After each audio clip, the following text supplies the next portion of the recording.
வணக்கம். உங்கள் தமிழ் சேனல். விஷத்தன்மை வாய்ந்த கருவேல மரத்தை பற்றிய ஒரு சிறிய விழிப்புணர்வு தகவல் இதோ உங்களுக்காக. 1950ஆம் ஆண்டு விறகிற்கு பயன்படும் என்று வெளிநாடுகளிலிருந்து சீமை கருவேலம் விதைகள் கொண்டுவரப்பட்டு தமிழ்நாட்டில் தூவப்பட்டன. இதன் விஷத்தன்மை முற்றிலும் தெரியாமல் இந்த விஷயம் செய்யப்பட்டது. கடந்த 62 ஆண்டுகளில் இவை தமிழகம் முழுவதும் கிளை படர்ந்து ஏறத்தாழ 25% விளைநிலங்களை ஆக்கிரமித்து பாழ்படுத்திக் கொண்டிருக்கின்றன. இதை வேருடன் களையாவிட்டால் நிலத்தடி நீரும் விஷமாகிவிடும். இந்த மரத்தினை பார்க்காத ஒரு தமிழன் தமிழ்நாட்டில் இருக்கவே முடியாது. தமிழ்நாட்டின் எல்லா மாவட்டங்களிலும் வளர்ந்து கொண்டிருக்கின்ற ஒரு மரம். எந்த ஒரு வறண்ட நிலத்திலும் எந்த ஒரு தட்பவெப்பத்திலும் இது தழைந்து வளர்ந்து கொண்டிருப்பதை நீங்கள் பார்த்திருப்பீர்கள். சாலை ஓரங்களிலும் பல கிராமங்களின் வயல்வெளிகளிலும் சகஜமாக இருக்கக்கூடிய முள் மரம் இது. தமிழகத்தின் இன்றைய வறட்சியான நிலைக்கு இந்த மரம்தான் காரணம் என்று உறுதியாக சொல்ல முடியும். இந்த கருவேல மரங்கள் எந்தவித வறட்சியிலும் கடும் கோடையிலும் நன்கு வளரக்கூடியது. மழை பெய்யாமல் போனாலும் நிலத்தில் நீரே இல்லாமல் இருந்தாலும் இவை கவலைப்படாது. ஏனெனில் ஒரு கருவேலை மரம் தனது வேர்களை பூமியின் ஆழத்தில் 40 அடியும் அகலத்தில் 40 அடி வரையிலும் அனுப்பி மண்ணின் நீரை உறிஞ்சி தன் இலைகளை வாடவிடாமல் பார்த்துக் கொள்கிறது. இதனால் நிலத்தடி நீர் முற்றிலுமாக வறண்டு இந்த பூமியே வறண்டு விடுகிறது. இதன் கொடூரம் அத்துடன் நிறைவு பெறுவதில்லை. ஒருவேளை நிலத்தில் நீரே கிடைக்கவில்லை என்றாலும் தன்னை சுற்றி இருக்கும் காற்றில் இருக்கும் ஈரப்பதத்தையும் இம்மரம் உறிஞ்சிவிடுகிறது. காற்றில் ஈரப்பதம் இருந்தால் கூட உறிஞ்சிவிடுகின்ற இம்மரம் மனிதர்களையும் விட்டு வைப்பதில்லை. தன்னை சுற்றி இருக்கிற மனிதர்களின் உடலில் இருக்கிற ஈரப்பசையையும் எண்ணெய் பசையையும் கூட உறிஞ்சிவிடுவதால் இந்த மரத்தின் அருகாமையில் வசிக்கிறவர்களின் உடல் தோள்கள் வறண்டு போய் விடுகின்றது. தமிழகத்தில் விருதுநகர், ராமநாதபுரம், கிருஷ்ணகிரி, தர்மபுரி, சேலம் போன்ற மாவட்டங்களின் வறட்சிக்கு இந்த மரங்களே முக்கிய காரணம் என்பது யாருக்கும் இதுவரை புரியவில்லை. ஆனால் இதை அறியாமல் தமிழ் மக்கள் இன்னும் புதிதாக இம்மரங்களை வளர்த்து பராமரிக்கிறார்கள். தங்கள் வீடுகளுக்கும் வயல்களுக்கும் வேலியாக இம்மரத்தை நட்டு வைக்கிறார்கள். வணிக ரீதியாகவும் இதை நம் தமிழ்நாட்டில் விறகிற்காக இந்த மரத்தை வளர்த்து வருகின்றனர். இது பேராபத்தை இந்த மண்ணுக்கு செய்கிறது என்பது அவர்கள் அறியாது இருக்கிறார்கள்.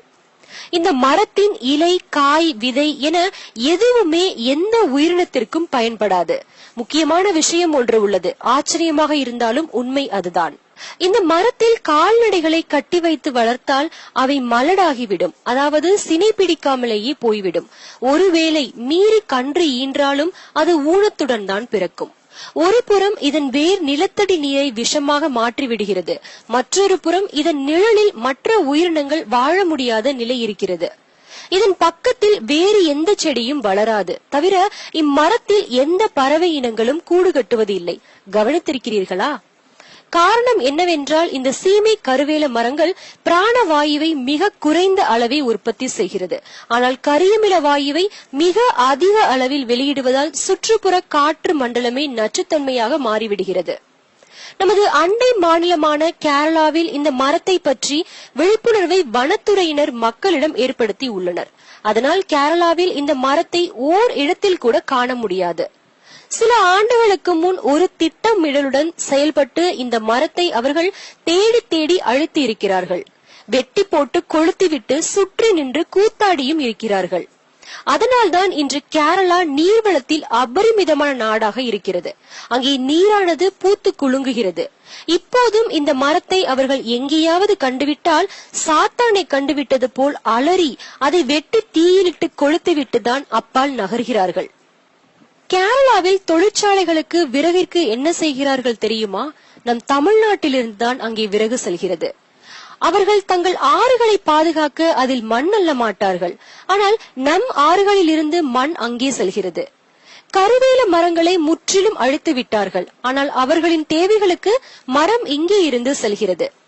சீமை மரங்களை அழித்து விட்டால் நம் நாடும் கேரளா போல் குளுமை பெறும். இந்த மரங்களை நீங்கள் செடியாக இருக்கும் போதே புடுங்கி எறியுங்கள். அது வளரும் வரை காத்திருக்க வேண்டாம். நம் அடுத்த தலைமுறை குழந்தைக்கும் தெரியப்படுத்துங்கள்.